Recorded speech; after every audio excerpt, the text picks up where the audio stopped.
Il y a aussi un autre problème, c'est ce que j'appelle la fragilité des régimes politiques de mime démocratique. Je m'explique.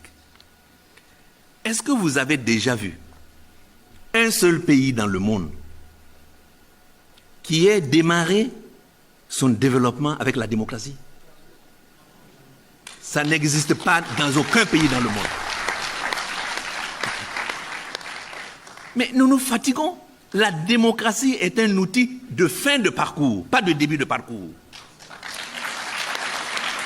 Et je voulais vous dire ceci.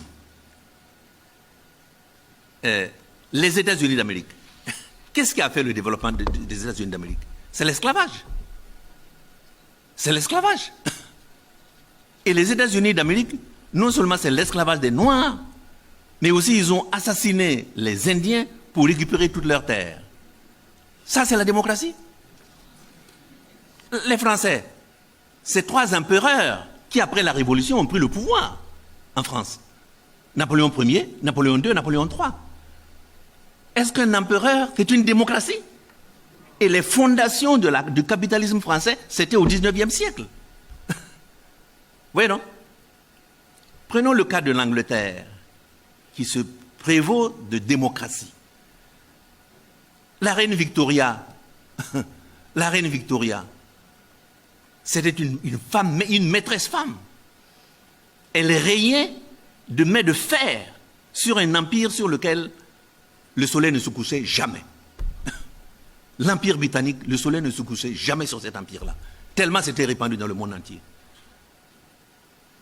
Prenons le cas de Bismarck en Allemagne et le cas d'Hitler. Prenons la Turquie, prenez tous les exemples. Prenons la Chine. Parlons-en 2 minutes. La Chine est un empire. Le président chinois est un empereur. Poutine, c'est un tsar. Nous ne faisons pas d'illusions. Est-ce que vous avez déjà entendu les pays occidentaux, soi-disant démocratiques, critiquer la Chine et la gestion de la gouvernance de la Chine, de Xi Jinping et de Poutine? Never. Never. Mais par contre, lorsque nous autres, nous organisons nos élections, comme c'était le cas du Congo démocratique, les voix se lèvent, la France, la Belgique, y compris l'Union africaine, pour contester des élections.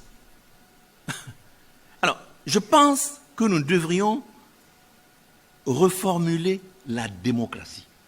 C'est quoi la démocratie?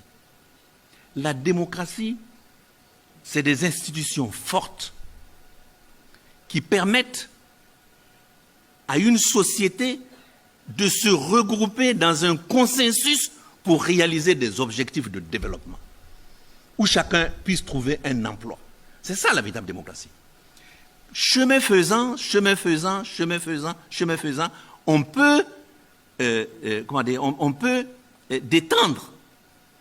Le début du développement a besoin de pouvoir fort et de consensus social qui permettent d'avancer. Cela est mon point de vue.